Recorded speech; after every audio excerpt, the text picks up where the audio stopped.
नमस्कार डॉक्टर्स। तो फिर आज मैं एक नए कॉन्सेप्ट के साथ आ चुका हूँ। नया कॉन्सेप्ट, नया नया विचारधारा, सर्जरी। तो कल जब मैंने डॉक्टर मृण्मय का इंटरव्यू करा था पीडियाट्रिक्स के लिए, तो मैंने बोला भी था कि मिडिल क्लास डॉक्टर्स जो कि फर्स्ट जनरेशन वाले डॉक्टर्स हैं, तो उनको पीडियाट्रिक्स काफ़ी लुक्रेटिव ब्रांच लगता है, क्योंकि वो इजी टू स्टैब्लिश है, वो प्रैक्टिस में जल्दी उतर पाते हैं और ऑफ कोर्स ये पहले पैसा वो अर्न कर पाते हैं। बट सर्जरी भी मैंने देखा है कि जो मिडिल क्लास डॉक्टर्स है, जो कि हमारा 3 क्राइटेरिया है मिडिल क्लास डॉक्टर होने का, फर्स्ट जनरेशन डॉक्टर होने का, और वो डॉक्टर्स जो अब भी इस साल काउंसलिंग में अपीयर करेंगे, उनके पास ड्रॉप लेने का ऑप्शन है ही नहीं। तो उनमें भी एक क्रेज़ है सर्जरी को लेकर के, कि वो सर्जरी अगर ले लेता है तो एटलीस्ट वो फर्स्ट जनरेशन तो डॉक्टर है, लेकिन नेक्स्ट जनरेशन के लिए वो कुछ छोड़ के जाना चाहता है। तो उनका एक माइंडसेट रहता है कि मैं सर्जरी ले लूँगा तो मैं नर्सिंग होम भी शुरू कर सकता हूँ, या फिर अपना एक छोटा सा इस्टेब्लिशमेंट हॉस्पिटल के तौर पे स्टार्ट कर सकता हूँ, ताकि मुझे या फिर मेरे आने वाले जनरेशन को फर्दर ये मिडिल क्लास के टैग से शायद बाहर निकलने का मौका मिल जाए। ऑफ कोर्स हम लोग ये सारा नीट पीजी और ये सारे हम लोग चीज़ों में पढ़े ही क्यों हैं, क्योंकि हम लोग अपनी लाइफ क्वालिटी को बेटर बना सके, ऐसा मुझे लगता है। अगर आपको भी लगता है तो फिर ये वीडियो आपके लिए ही है। तो मैं इंट्रोड्यूस कराना चाहता हूँ मेरे बहुत ही अजीज़ फ्रेंड, मेरे कॉलेज के साथ मेरे बैचमेट भी थे। ये हैं मिस्टर एक्चुअली डॉक्टर शौविक कांजीला। नमस्कार।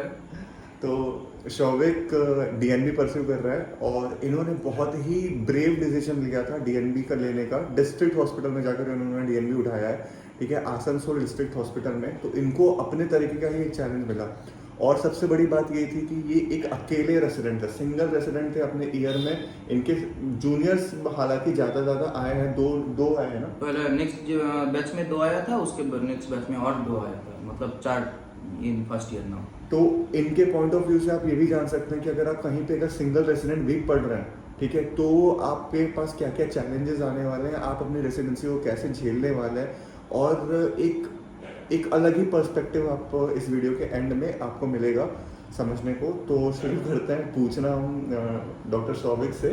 डॉक्टर शौविक, मैं सबसे पहले तो थैंकफुल हूँ मैं आपको। आपने मुझे मौका दिया, एटलीस्ट आपको टाइम नहीं था, ठीक है, आपने इस हिसाब से मैनेज किया, आप कोलकाता आए और फिर मतलब हमारी ये मीटिंग हो पाई। तो सबसे पहले ये बताइए कि वाई सर्जरी? सर्जरी क्यों है, ये तो एक मेन क्वेश्चन है कि मुझे सर्जरी का सब्जेक्ट वैसे भी पसंद था, और सर्जरी एक नोबल सब्जेक्ट है from the ancient time of history. लेकिन यहाँ का सर्जरी की मेरा और एक ऑप्शन था कि आइदर मैं साइकेट्री के जाऊँगा, नहीं तो मैं सर्जरी की तरफ जाऊँगा। मैं दोनों अलग अलग जगह का है, लेकिन मुझे इच्छा था उसमें साइकेट्री। अच्छा।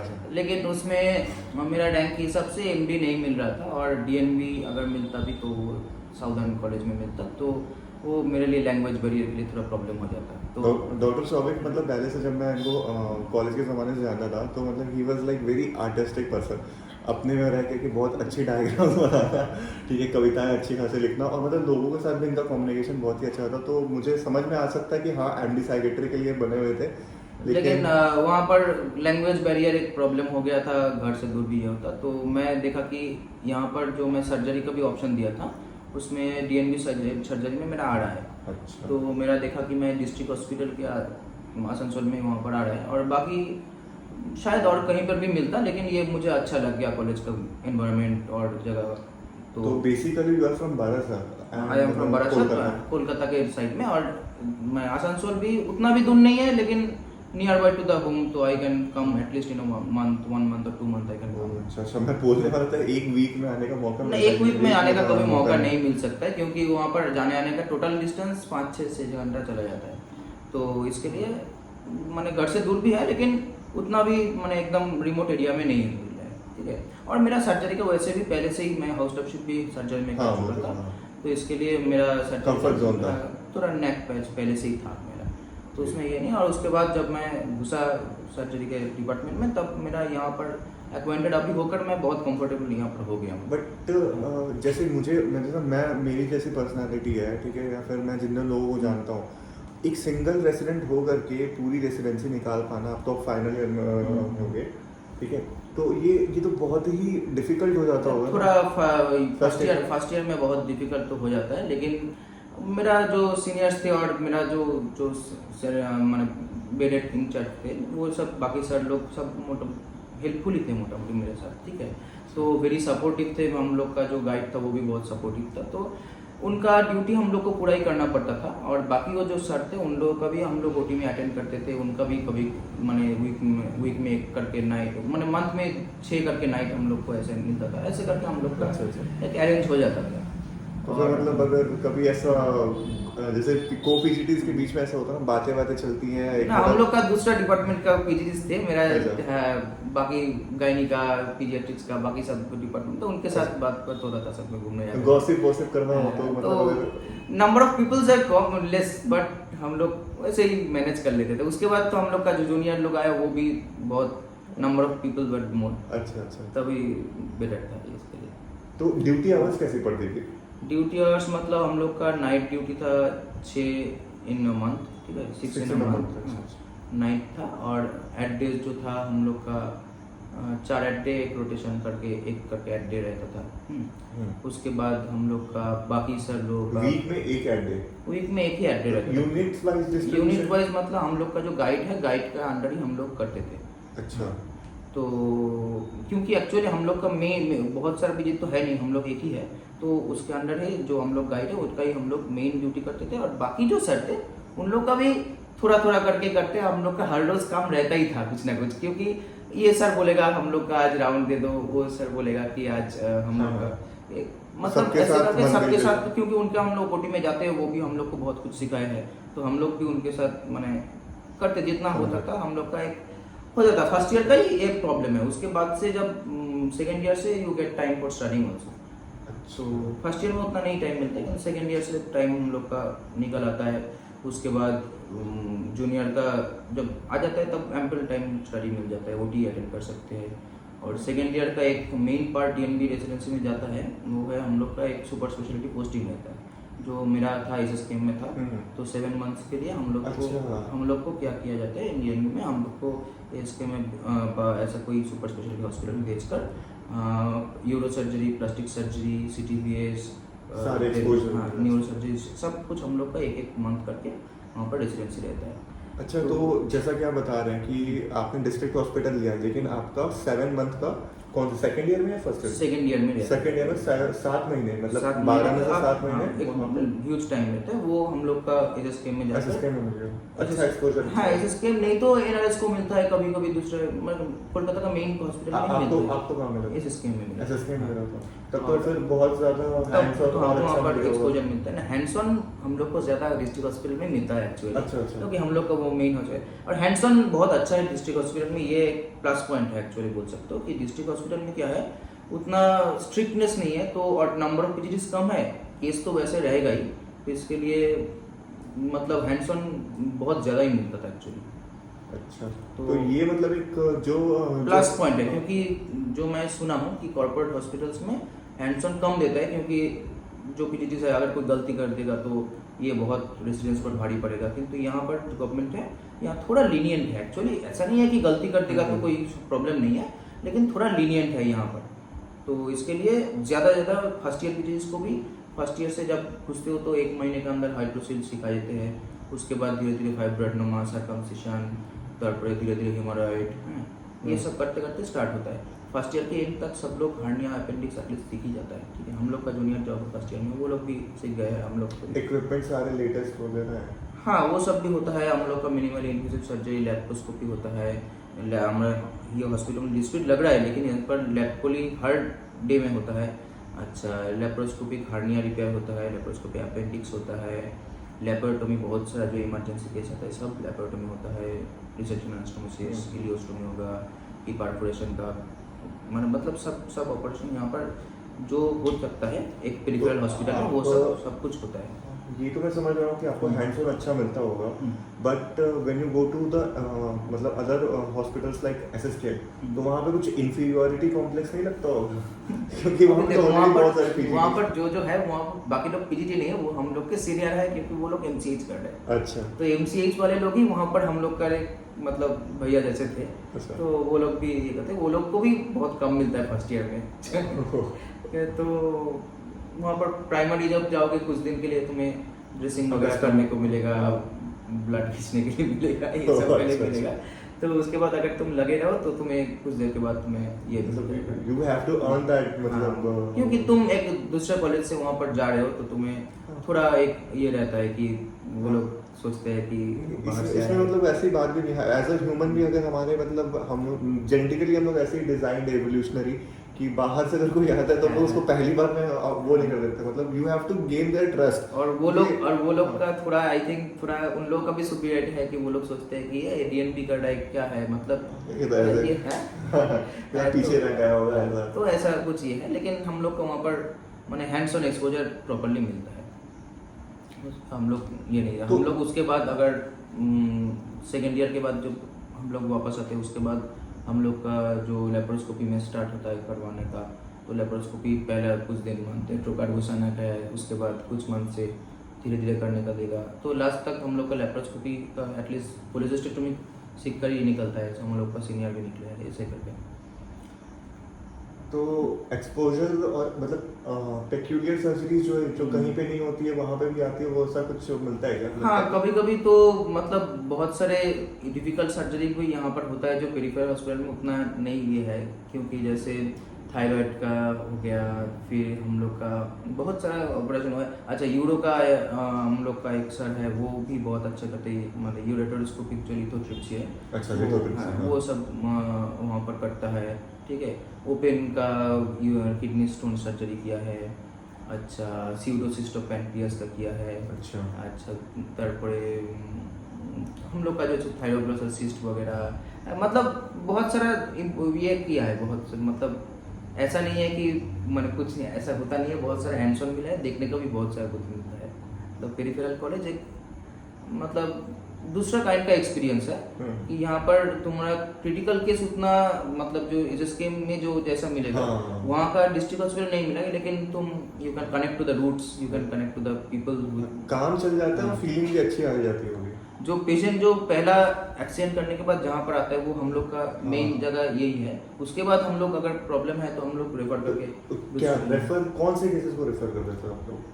अगर हम लोग का हेड इंजरी का केस है, उसके अंदर इंटरक्रेनियल हेमरेज है, उसका जीसीएस डाउन हो रहा है, तो हम लोग रिससिटेशन पहले करते हैं, उसके बाद हम लोग उसका जितना हो सकता है रिससिटेशन करते हैं, और उसके बाद हम लोग रेफर करने के लिए कोशिश करते हैं ताकि वहाँ पर बर्ड या क्लिनिक में कुछ किया जा सकता है, वो भी न्यूरोसर्जन ये करेगा, डिसाइड करेगा। अच्छा, जैसा कि आपने बताया कि गाइड के अंदर आप गाइड के यूनिट में आप चले गए, ठीक है, तो वो जाते ही डिसाइड हो जाता है क्या कि थीसिस का क्या सब्जेक्ट टॉपिक होने वाला है, तो कौन गाइड करने वाला हाँ है? ना, गाइड हम लोग का जो सर है वो पहले हम लोग का बैच का वही थे। उसके बाद जो जूनियर आए, 4 जूनियर आए हैं इसके लिए, और बाकी जो 4 जूनियर अभी जो फर्स्ट ईयर में आए वहाँ पर 4 आया है, 4। अच्छा, आपके इमीडिएट जूनियर 2 थे? 2 थे, उसके उसके बाद 4 आए। मतलब इतना पक्षपात सिर्फ आपके साथ ही बाकी एक था। ठीक ही है, कोई बात नहीं। मुझे अरे एक्चुअली मुझे हैंड्स ऑन एक्स्ट्रा मिला, वो हाँ, ये मेरा भी है। प्लस पॉइंट है। मैं Optimistic भी हो। खराब मुझे इसको देखूंगा क्या, तो ये वाला है। और थर्ड ईयर के आसपास तुम्हें पढ़ाई करने का भी बहुत टाइम मिल जाता है। बाकी लोग बोलते हैं कि तुम सिर्फ ओटी का काम करो और बाकी टाइम तुम पढ़ाई के लिए, तो you can have time for study also, and juniors are also helpful. अभी ये बताइए कि वहाँ की एकेडमिक्स कैसी है? एकेडमिक्स तो देखो, हम लोग का एक वेबिनार चलता है एमबीएमएस की तरफ से, हम लोग का एक वेबिनार जो डीएनबी का पोर्टल डीएनबी का पोर्टल है, वहाँ से हम लोग का ऑनलाइन एक वेबिनार चलता है, तो वो बहुत ही फ्रिक्वेंट रहता है, वीक में एटलीस्ट 3-4 बार रहता ही है। ठीक है, और हम लोग का जो गाइड है वो भी हम लोग का वीकली नहीं तो फोर्टनाइटली हम लोग का एक करके केस प्रेजेंटेशन करवाते हैं। हर बैच का लोग करते हैं, फाइनल ईयर का ज़्यादा करते हैं ताकि हम लोग को प्रैक्टिकल का भी थोड़ा प्रिपेयर हो जाए।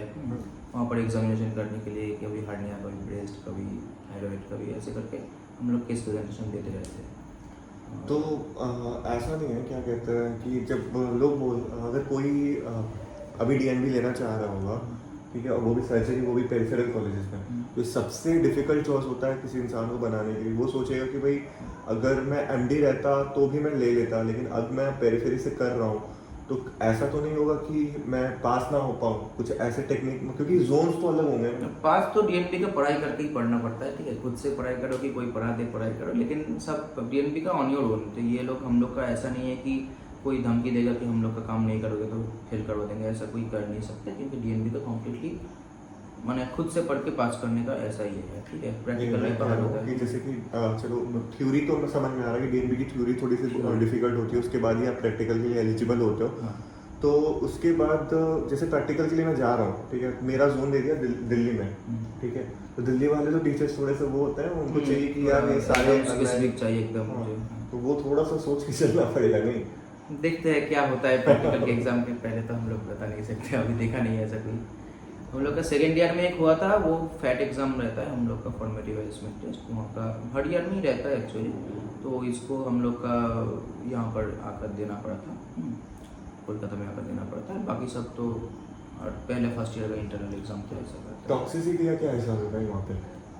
तो पर्सनली मेरा हॉस्पिटल में कुछ को टॉक्सिक इन्वायरमेंट मुझे नहीं मिला, क्योंकि हम लोग का गाइड और मेरा एक ही सीनियर था, मेरे प्रीवियस बैच में एक ही था, तो एक ही सीनियर था, वो भी बहुत हेल्पफुल था, तो हम लोग मिल बांट कर उतना काम। वो कहाँ से थे? वो भी मतलब वो नहीं, वो उत्तर प्रदेश से थे। उत्तर प्रदेश से? अच्छा अच्छा, यानी कि मतलब उस कॉलेज में जहाँ पर हाँ, बाहर से भी आते हैं, बहुत सारे स्टेट से लोग आते हैं। हम लोग का भी फर्स्ट ईयर का जूनियर कोई राजस्थान से, कोई आंध्र प्रदेश से, राजस्थान आंध्र प्रदेश, हाँ, यहाँ से हम लोग का यहाँ पर करने आए हैं।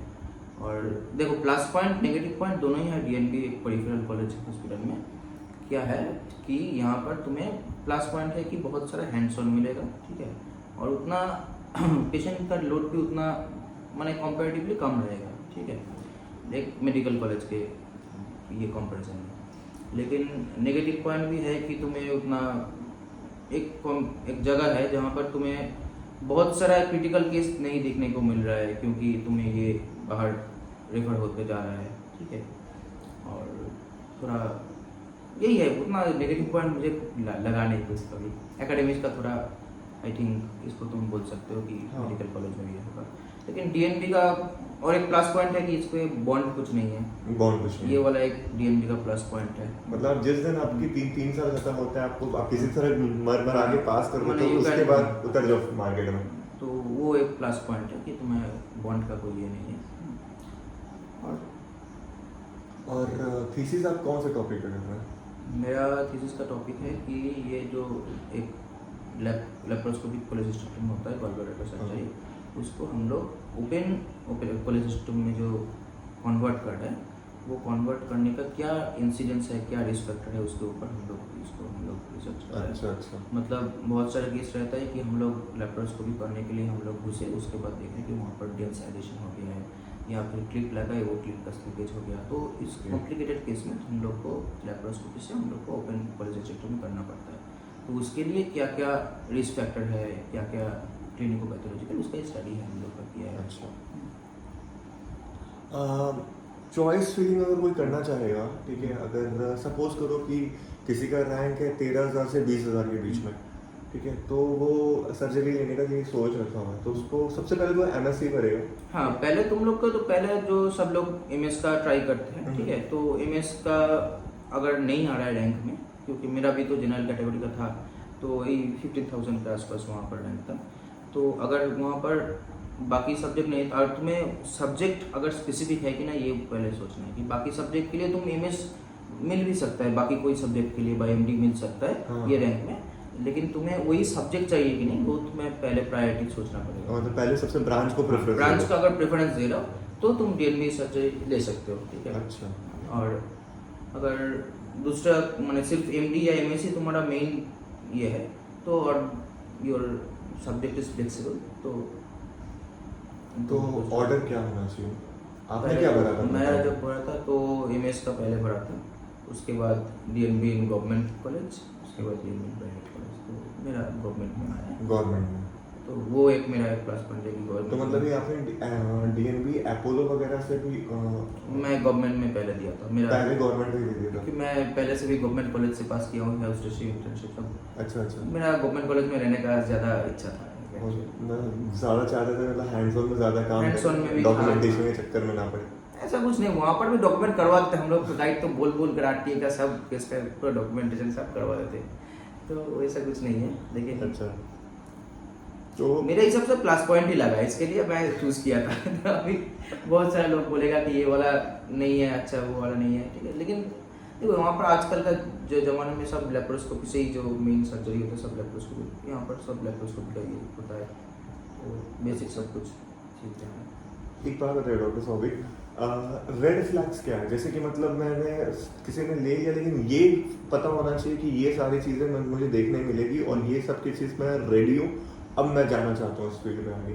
प्रॉब्लम है कि तुम्हें आसानसोल जैसे दूसरे शहर में जाकर तुम्हें एक सेटल करना पड़ेगा, अगर बाहर से स्टेट से आ रहे हो तो लैंग्वेज प्रॉब्लम से, ये जनरल सब प्लस मेरिट पॉइंट है।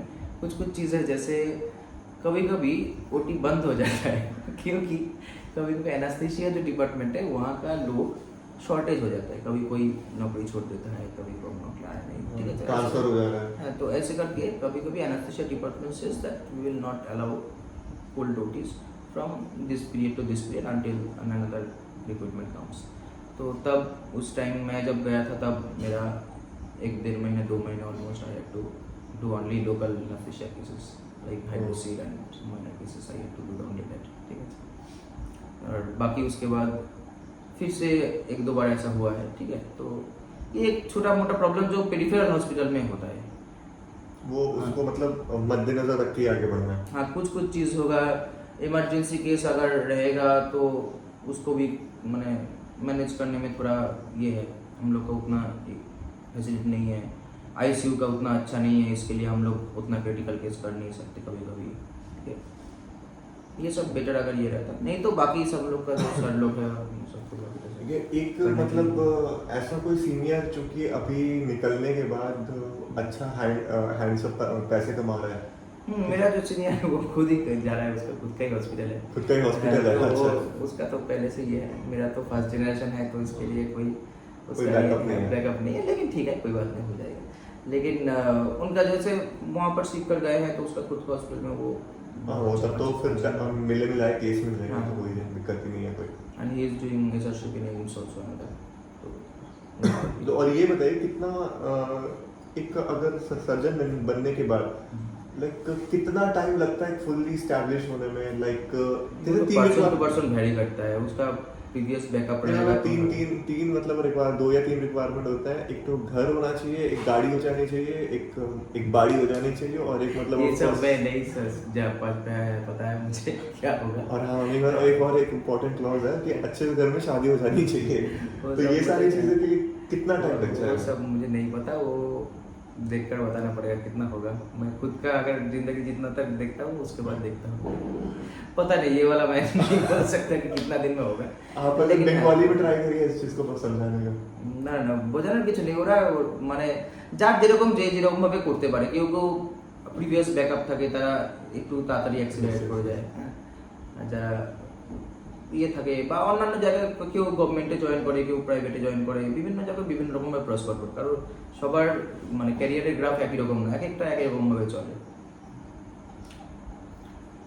तो देखो कंक्लूजन तो ये आ रहा है कि ये जो बहुत ही डाइसी सिचुएशन हो जाता है, कभी भी आप जो डिसीजन बनाने जा रहे हैं, ठीक है, तो आप ये मत सोचिएगा कि डिसीजन 100% राइट ही होगा या फिर 100% रॉन्ग ही होगा, ठीक है। आपको फील करना पड़ेगा अंदर से कि आपको ब्रांच चाहिए कि नहीं। अगर आपको सर्जरी वाली ब्रांच चाहिए, ठीक है, तो जैसा कि सर ने भी बताया कि आप पे डिपेंड करता है कि आप उसको किस तरीके से ले रहे हैं, ठीक है। सर का लाइफ बहुत ही डिफिकल्ट रहा होगा, ये जिस हिसाब से बता रहे हैं बंगाली, ये हिंदी में बात ही नहीं करते थे जब भी, मतलब मैं फाइनल ईयर तक मैंने कभी इनसे इतनी हिंदी में बात ही नहीं करी, ठीक है। तो वो अभी बहुत अच्छे से इन्होंने सहजता के साथ समझा दिया, लेकिन इनके बातों में आप समझ पाएंगे कि एक सिंगल पीजीटी रहना, ठीक है, साथ में पेरिफेरल कॉलेज में जाना, साथ ही साथ ये आप अपना घर का एक जो कंफर्ट जोन होता है, ठीक है, वो उसको छोड़ करके एक नए जगह पे जाना, फिर सर्जरी करना, और कभी कभी ऐसा भी हो जाना कि वहाँ पे हॉस्पिटल में एनेस्थीसिया वाले लोगों की वजह से,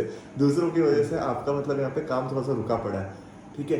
तो उसके पॉइंट ऑफ एक्चुअली ये उस डिपार्टमेंट का भी फॉल्ट नहीं है, क्योंकि वहाँ का रिक्रूटमेंट ही नहीं हो रहा है, मतलब ये एक पेरिफेरल कॉलेज है, तो अदर हायर ऑफिशियल से वहाँ से अथॉरिटी से रिक्रूट होगा, उसके बाद तो आएगा ना फ्यूचर में, लेकिन चांसेस है कि और भी हो भी सकता है अगर ये होता है, शॉर्टेज होता है, तो ऐसा ये मैंने नेगेटिव पॉइंट छोटा छोटा तो रहता ही है बाहर का कॉलेज में।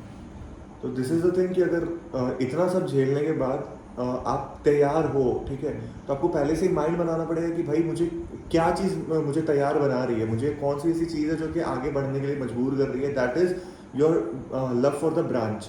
अगर आप सर्जन हो, ठीक है, आप सर्जरी करना चाहते हो, ठीक है भैया, तो आपके हाथ में वो स्काल्पेल पकड़ाने के लिए आपको गवर्नमेंट एक डिग्री दे रही है, वैलिड डिग्री, भाई जस्ट ग्रैब इट, ठीक है, आप ले लो भाई, आप कहीं ना कहीं से तो अगर इंटरेस्टेड है तो ही, अगर इंटरेस्टेड जिसका सर्जरी में नहीं है, जिसका टिक ही नहीं पाएगा। जिसका मेडिसिन में इंटरेस्ट है, गलती से सर्जरी ले लिया, वो बहुत मैंने पहले कुछ दिन बहुत स्ट्रगल करना पड़ता है वो माइंडसेट सेटअप करने के लिए। हाँ, और ऐसे पेरिफेरी वाली जगह पे जाकर के तो फिर वो और भी अकेला फील करेगा। जैसे कोलकाता में क्या होता है, जैसे कि मैं बता रहा हूँ, जैसे कि अगर आप कोलकाता में कॉलेज ले रहे हो, फिर अपने टीयर 1 सिटी में भी कॉलेजेस ले रहे हो, तो वहाँ पे क्या होता है कि हफ्ते 2 हफ्ते बाद कुछ कॉन्फ्रेंसेस वगैरह होते हैं, कुछ नए नए कॉलेजेस के लोग मिल जाते हैं, तो पता चलता रहता है कि हाँ भैया मैं ही अकेला नहीं हूँ जो भुगत रहा हूँ, ठीक है, सब कुछ लोग हैं, कुछ पेपर प्रेजेंटेशन हो रहा है, हर आए दिन पेपर प्रेजेंटेशन हो रहा है, कॉन्फ्रेंस में लोग जाते हैं, वहाँ पे खाना पीना करते हैं, ठीक है, अच्छे कपड़े पहन के आते हैं, समहाउ मतलब अच्छा लग रहा होता है। लेकिन यहाँ पर आप सोचो ना,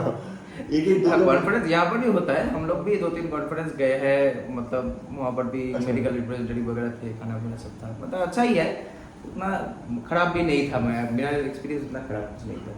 मैं खराब बोल नहीं रहा, ठीक है, मुझे मालूम है कि आपने एंजॉय करा है, ठीक है, लेकिन जो क्राउड जो सुन रहा होगा ना, तो वो उस विचारधारा के साथ सुन रहा है कि यार मेरे साथ कुछ खराब ना हो जाए, तो यार कुछ खराब नहीं होने वाला है, ठीक है, तुमको ये सारी चीजें समझ अगर तुम ले रही हो, तो तुम्हारे को वो प्यार होना चाहिए उस सर्जरी वाले ब्रांच से, तभी तुम आगे बढ़ोगे, ठीक है, और तुम फ्लरिंग भी कर जाओगे इवेंचुअली। तो जस्ट वन चीज़ कि अभी आप तुम जिस पोजीशन पे हो, तो अभी इस चीज़ को कैसे डिफाइन करोगे, आपको क्या लग रहा है, आपको कोई रिग्रेट है, या फिर आप फ्यूचर को कैसे देखते हो? मतलब ना, रिग्रेट कुछ नहीं है, ये जो लिया था मैं सोच समझ कर ही लिया था, जो बाकी जो ऑप्शन थे उसमें थी ये वाला बेस्ट ऑप्शन मुझे लगा, इसके लिए मैं लिया था। मैं जब गया था आसनसोल में पहले बार, तो मैं फर्स्ट जो हॉस्पिटल में गया था, मुझे अच्छा लग गया था, यहाँ का माहौल सीनियर वगैरह से बात करके पसंद, मैं फर्स्ट राउंड में ही ले लिया था। उसके बाद मुझे अपग्रेड किया था, मैं एमएस के लिए दिया था, एमएस में अपग्रेड नहीं हुआ, और बाकी कॉलेज में मुझे नहीं चाहिए था, तो इसके लिए मैं ये वाला ले लिया था। तो वैसा ही है कि पीछे से घिस कर यहाँ पर नहीं है, पहले ही ये पलक पहुँचा दी, तो उसका हमारा रिग्रेट कुछ नहीं है। अच्छा, फ्यूचर प्लान्स? फ्यूचर देखते हैं, अभी ये वाला कंप्लीट करते हैं, आगे पास करके निकलते हैं, हम लोग का एग्ज़ाम बहुत सामने ही है, जस्ट 1-2 मंथ्स के अंदर है, कोई ये नहीं किया, डिक्लेयर नहीं किया कब होगा, तो उसके बाद कंप्लीट करने के बाद हम लोग देखते हैं, ठीक है। सही। तो आपको ये वीडियो कैसा लगा? हो सकता है कि आप में बहुत सारी चीज़ें अनसेट रह गई हो, बहुत सारे क्वायरीज नहीं एड्रेस हो पाई हो, तो आप नीचे कमेंट करके भी बता सकते हैं, पूछ सकते हैं अपनी क्वायरीज को कि सर इसका क्या, उसका क्या, ठीक है, जो कि होना भी चाहिए। तो आप एक इन्फॉर्म डिसीजन लो, यही सबसे बड़ी बात होनी चाहिए। ये करियर काउंसलर जो आते हैं वो सिर्फ एक तरफा बातें बोलते हैं, ठीक है, वो खुद भी मेडिकोज ही नहीं है यार, उनको क्या मालूम है क्या है, ठीक है, वो बस अपना कुछ कोर्स बेच रहे होते हैं, या फिर वो थोड़ा सा इंक्लाइन करा देते हैं प्राइवेट कॉलेजेस की तरफ। तो मुझे नहीं लगता कि आपको उस पर ज़्यादा ध्यान देना चाहिए, आपको अपनी खुद की रिसर्च करनी चाहिए, और साथ ही साथ में अपने इनर सेल्फ का आवाज़ भी सुनना चाहिए। तो इसी के साथ मैं इस वीडियो को एंड करता हूँ, ठीक है, लाइक कर दो इस वीडियो को, सब्सक्राइब तो कर ही लो यार चैनल को, रोज़ इतनी मेहनत कर रहा हूँ, ठीक है। डॉक्टर साहब के लिए कोई क्वेश्चन हो तो कमेंट में भी छोड़ दो, ठीक है, सर खुद ही आंसर करेंगे, मैं खुद रिप्लाई करूँगा, ठीक है, और कल के वीडियो में मैं MS सर्जन को लाता हूँ। थैंक यू डॉक्टर साहब, thank you very much. Thank you, नमस्कार।